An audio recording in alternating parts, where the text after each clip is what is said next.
At our family's dinner table, my mother served honesty as the main course. What she never seemed to grasp was that her words were as empty as my plate. My name is Clara Monroe. I'm 35 now, and I'm sitting in my office here in Cedar Creek, looking at a simple ceramic plate I've kept since I was 16. It's a constant reminder. Back then, every single dinner followed the same ritual. My mother, Eleanor, would lay down the law, her eyes sharp, her posture perfect. "Deceive me once, Clara," she'd say, her voice as smooth and cold as polished stone, "and you unravel this entire family." I'd give a slow, measured nod. "Of course not, Mom. I would never lie." My plate would remain untouched. She was too busy enforcing her truth to ever see what was missing. She called it building character. I called it staying alive. One wrong turn of phrase, one answer that didn't align with her version of reality, and my chair was pushed back from the table. No meal, no discussion. The very table that was supposed to be the heart of our home became her personal courtroom, and I was perpetually on trial, always found wanting. If you've ever had to sit at a table where the rules felt more painful than the gnawing hunger in your stomach, comment, "I've been at that table down below, and tell me the name of the town you're from." I promise I read every single comment.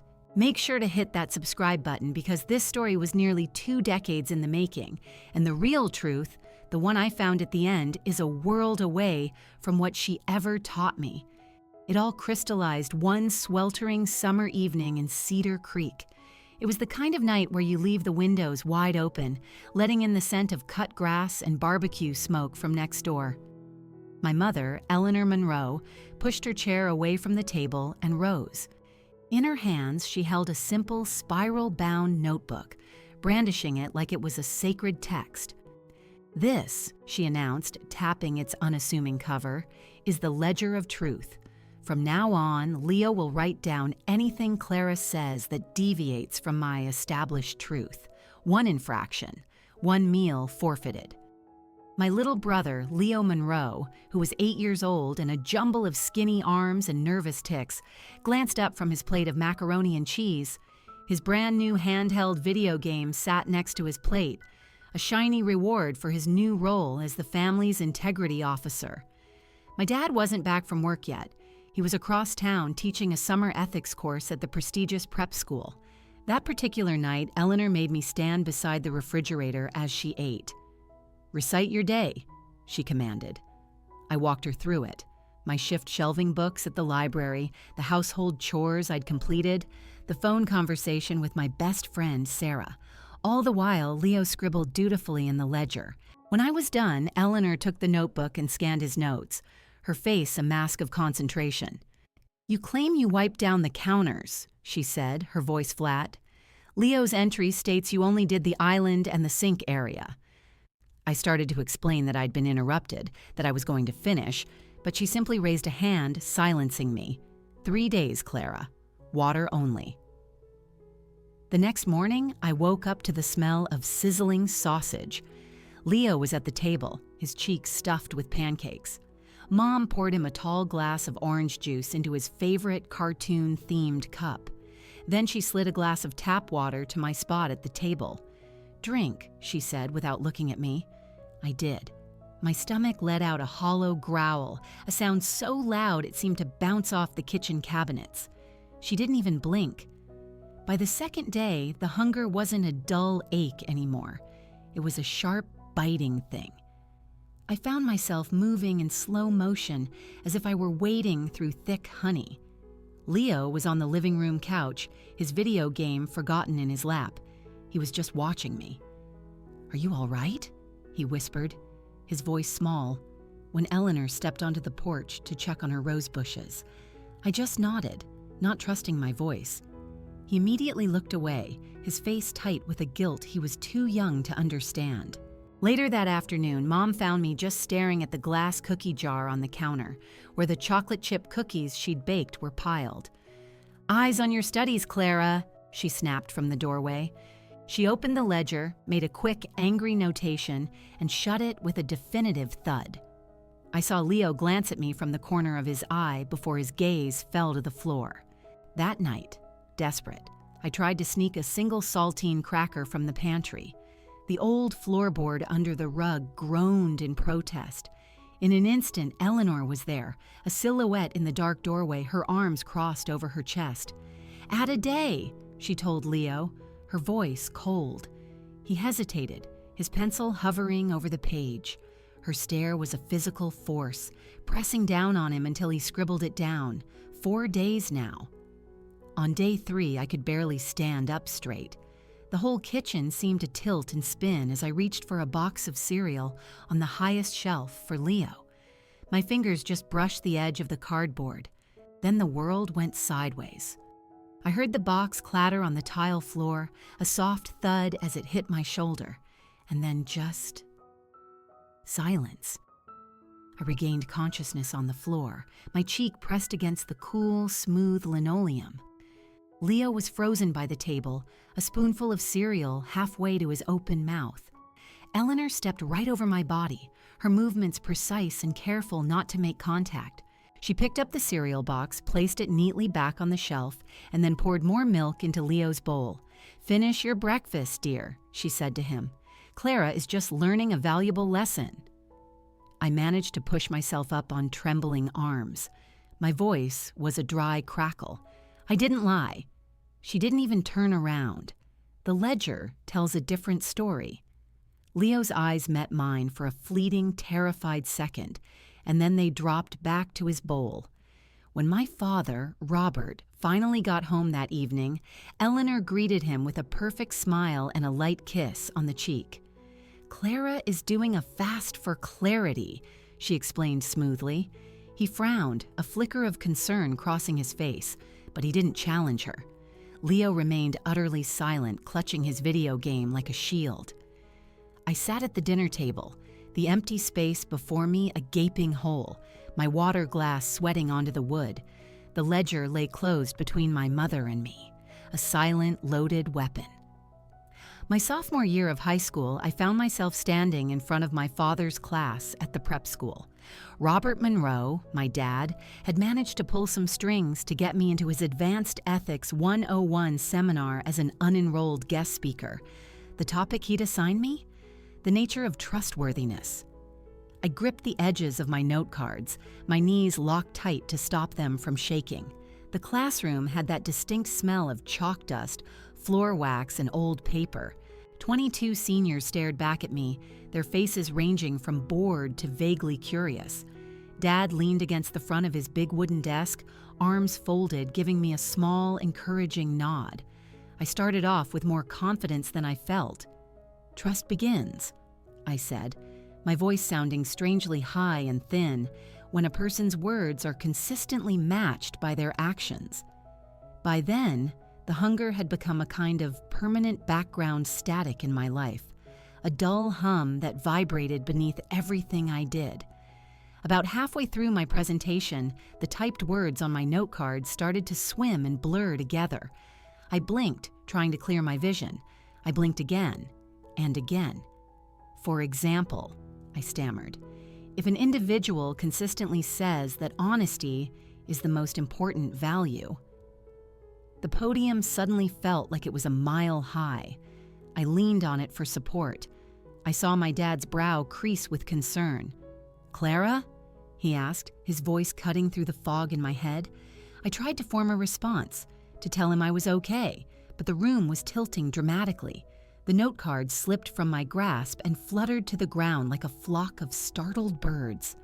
I heard a few gasps, the sound of chairs scraping against the floor. Then my dad's voice, sharp and urgent, sliced through the chaos. "Someone catch her!" My shoulder hit the worn carpet, and a constellation of black spots bloomed across my vision, swallowing the ceiling. I woke up to the incessant rhythmic beeping of a machine and the buzzing of fluorescent lights overhead.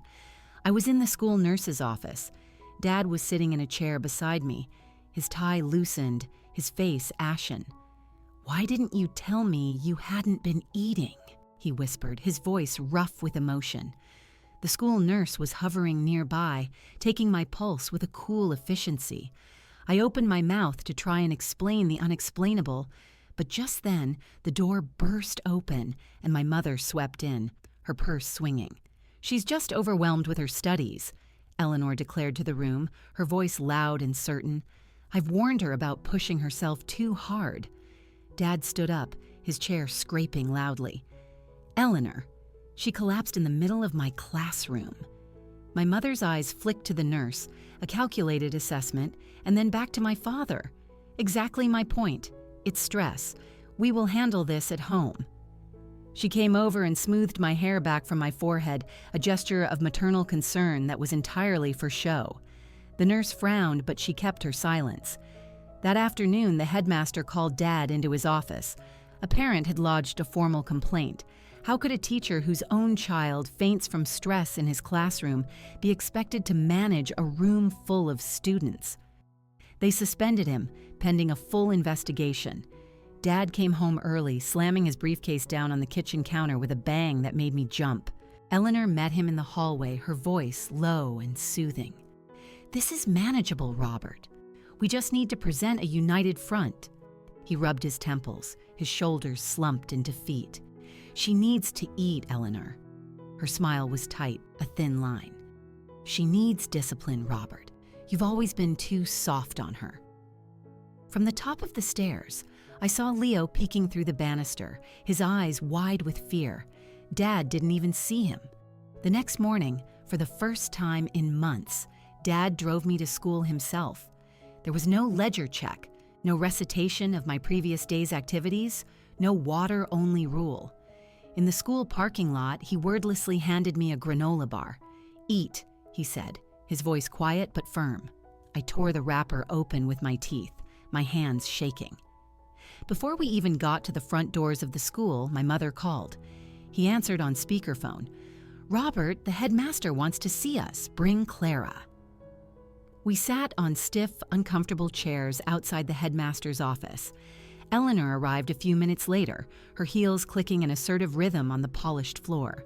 She was holding a manila folder. "Medical documentation," she explained to the headmaster, waving the folder slightly.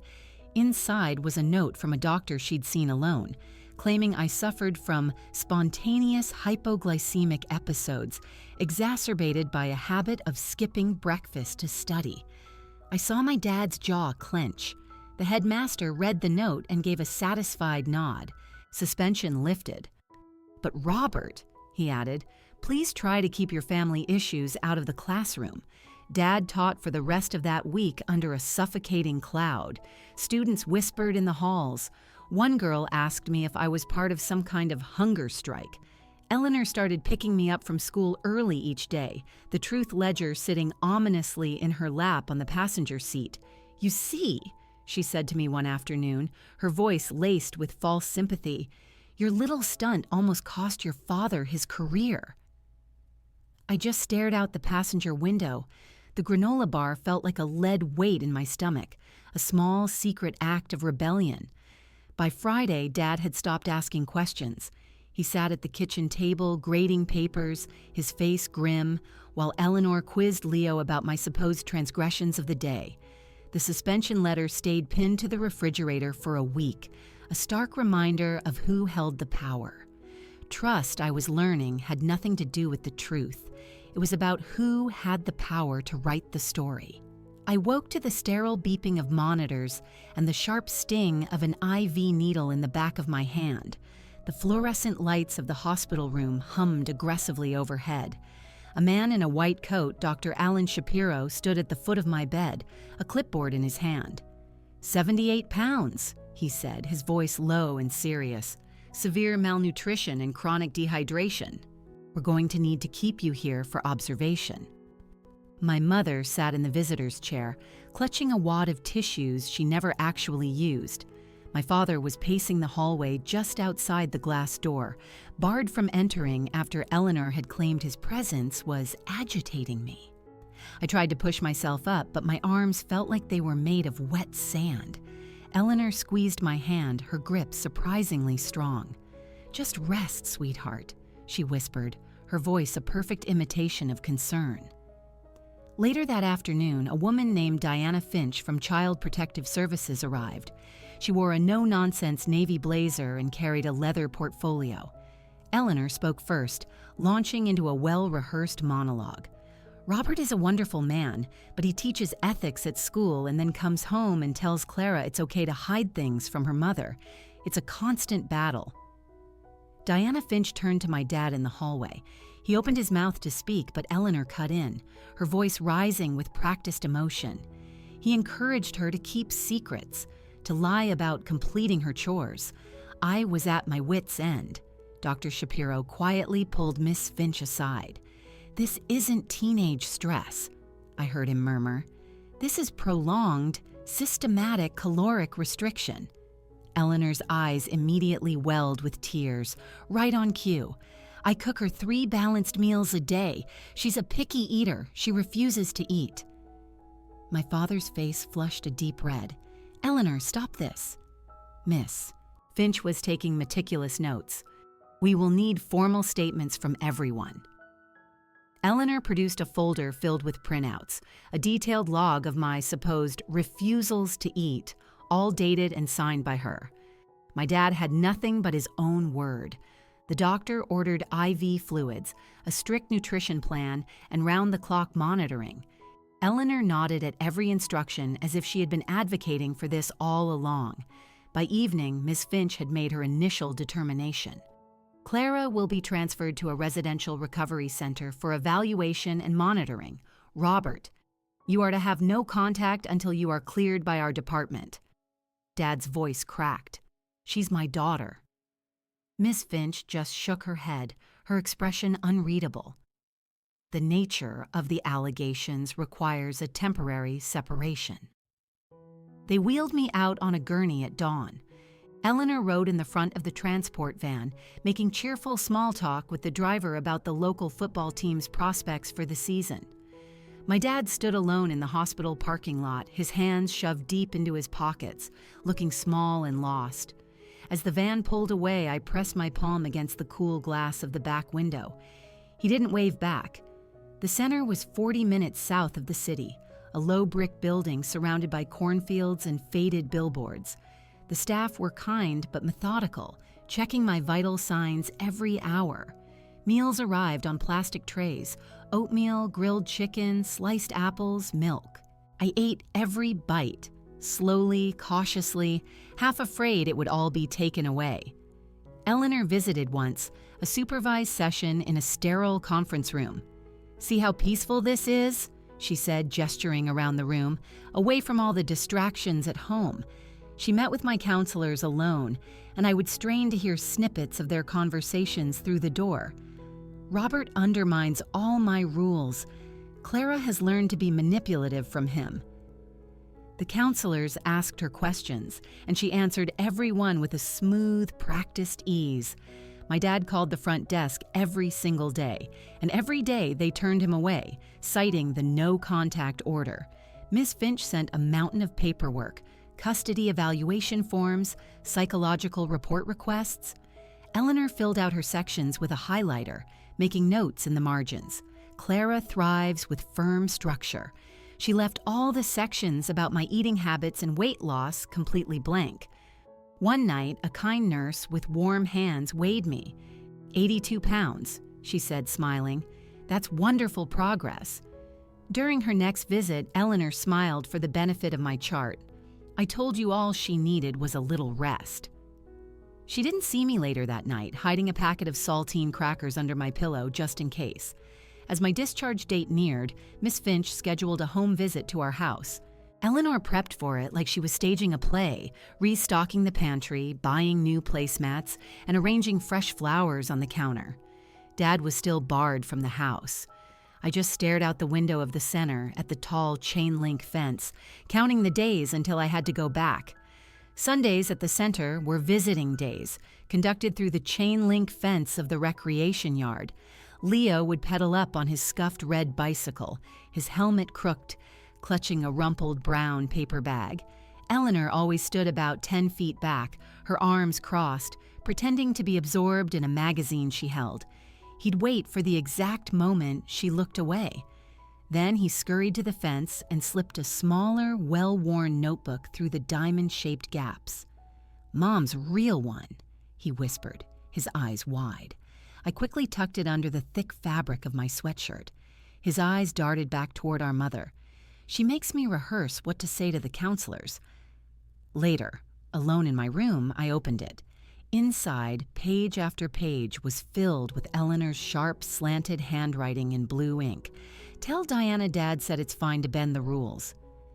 "Say Clara sneaks junk food and then blames me for being hungry." The margins were filled with dates and threats, some of them underlined multiple times. "Do this or no more video games for a month." That night, I used my token to call from the center's payphone. Mrs. Evelyn Reed, my old English teacher, picked up on the third ring. She remembered everything.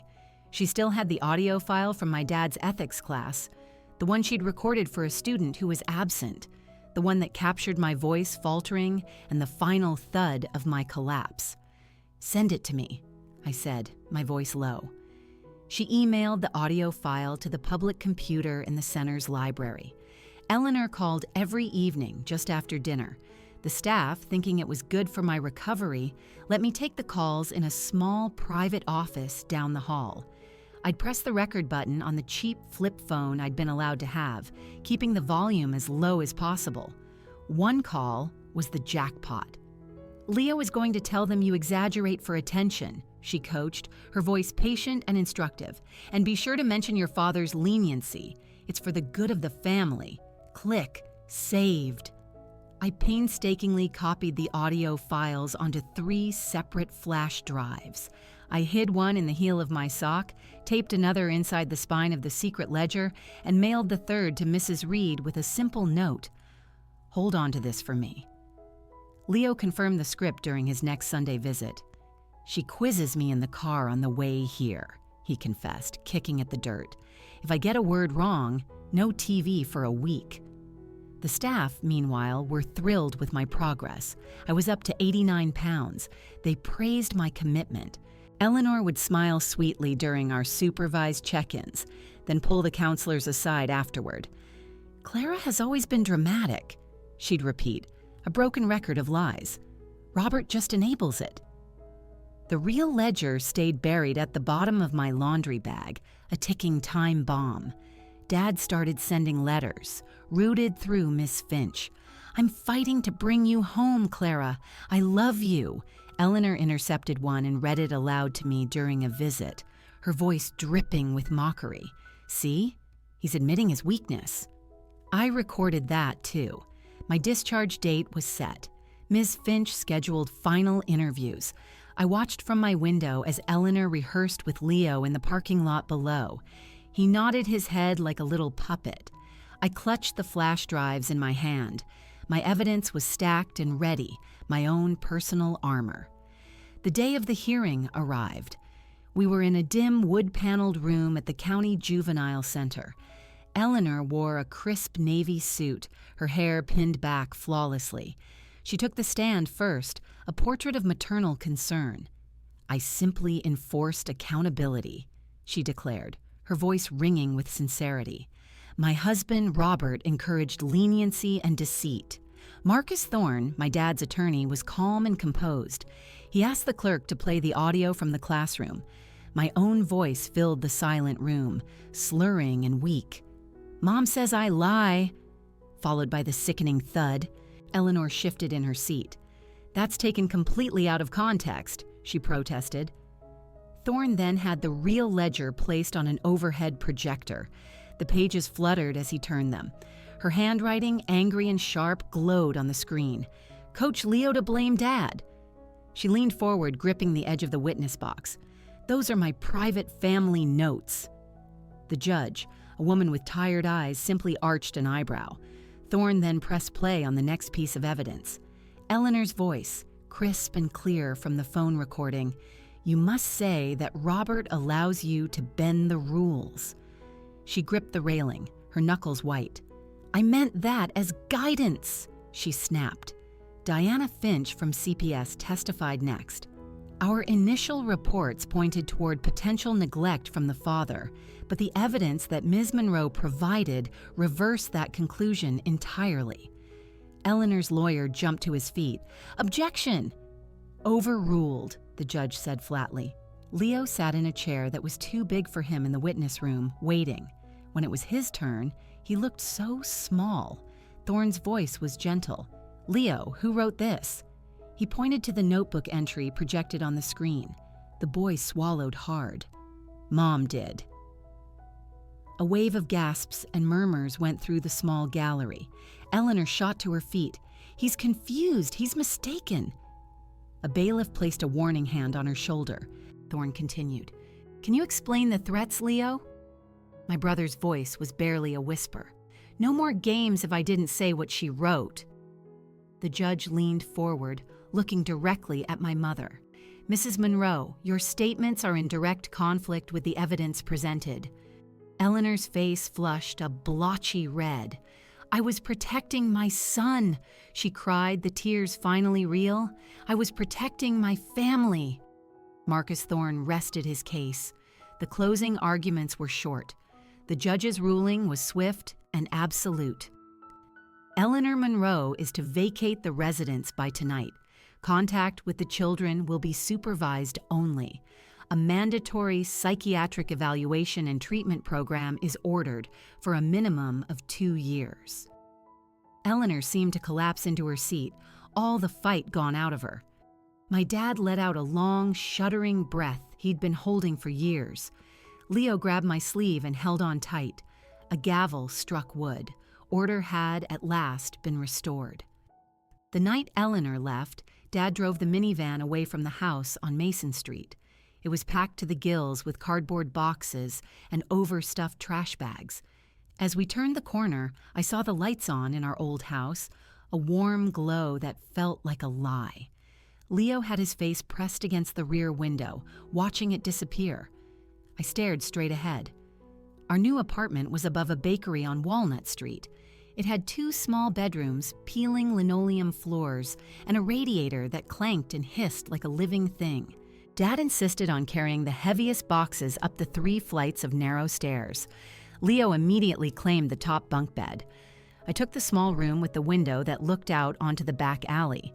The next morning, the whole apartment smelled of rising dough and fresh coffee. Dad stood at the stove, flipping pancakes in a pan that was a little too big for the burner. Leo was drowning a mountain of cereal in milk. I took a piece of toast and spread the butter on thick, right to the edges. No one was measuring portions anymore. Life began to find a new, gentler rhythm. Dad went back to teaching his ethics classes, free from the cloud of suspension. Leo started trading baseball cards during recess. I joined the school's yearbook committee, staying late to edit photos of football games and school plays. The supervised visits with our mother took place in a bland beige room at a community center, furnished with hard plastic chairs. She would arrive with a list of clipped, impersonal questions. Leo would mumble one-word answers. I would just trace the cracks in the Formica tabletop. Dad filed for full custody. The papers were signed. Eleanor kept the brick house, but her access to us was sealed behind legal documents and a court-appointed supervisor.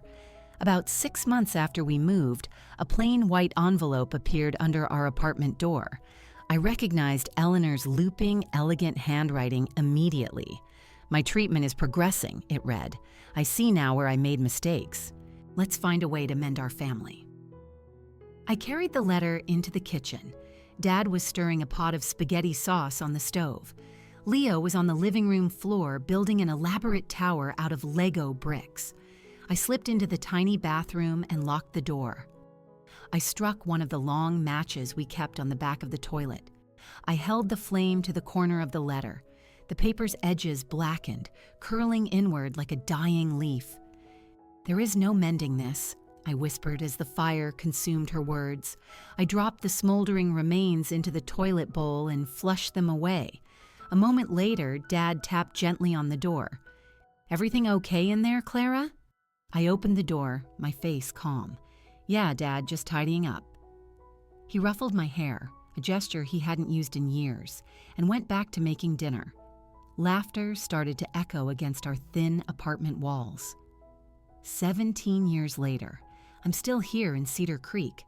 I run a nonprofit called the Full Circle Initiative out of a renovated warehouse space down by the river. We provide support for children whose meals come with conditions. Kids who are taught that food is a currency for behavior. We offer counseling, emergency housing, and nutritional education. Dad retired from teaching ethics 2 years ago. Now he's our official greeter, welcoming families during their intake sessions with a warm smile and trays of his famous homemade muffins.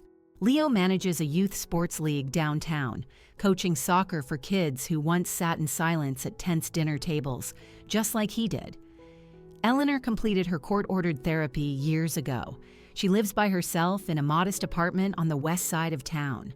There are no birthday cards, no holiday calls. The silence between us is a boundary I've chosen to maintain. The walls of our office are covered in drawings made by the kids we help, plates overflowing with colorful food, families sitting and smiling. One teenager drew a picture of a silver fork breaking a set of iron chains.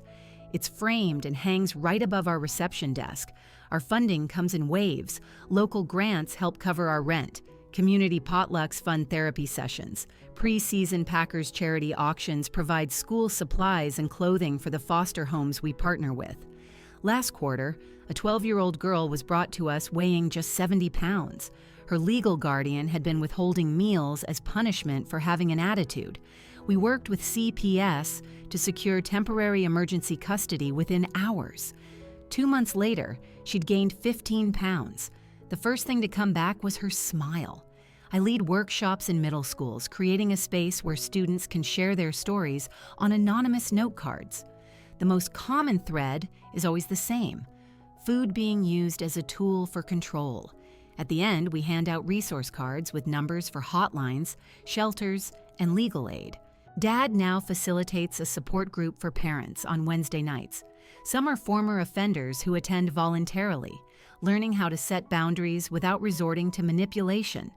Leo drops by sometimes, bringing championship medals from his league to give to the kids who are graduating from our program.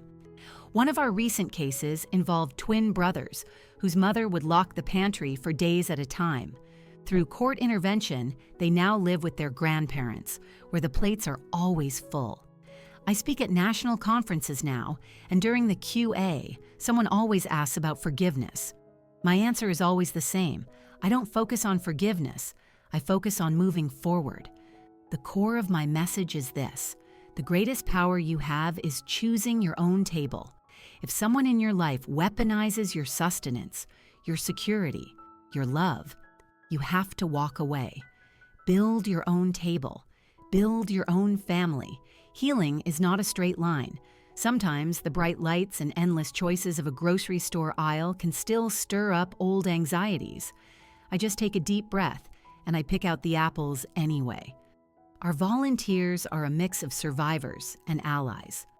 One of our very first clients now manages our 24-hour hotline, answering calls with a calm strength she earned through her own pain.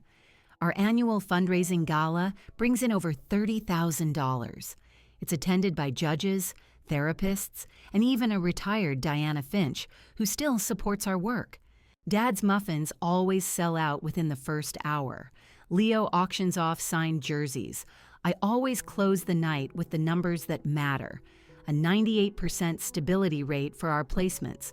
A boy once wrote on a piece of construction paper, "You gave me seconds." We have it framed. Our network of community partners keeps growing. We have dentists who volunteer to fix teeth neglected by years of poor nutrition, and tutors who help kids catch up on school they missed. Everyone who works with us understands the deep, unbreakable tie between hunger and heartbreak.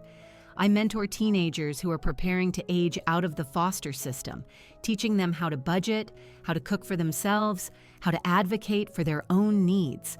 My first rule is always the same: your body, your choices, your voice. My mother's name rarely comes up. A background check for a federal grant once flagged her address. I signed the form without a moment's hesitation. The project now has a full-time staff of 12. Payroll is always tight, but our commitment never wavers. The local news station did a feature on us last month called From Hunger to Hope. The donations that came in from that story will cover our operating costs for the next 6 months. I still host a support circle here every month. It's a place where people can share their victories, big and small. The first time they ate a full meal without fear. The first time they told someone no. The first time they truly felt safe.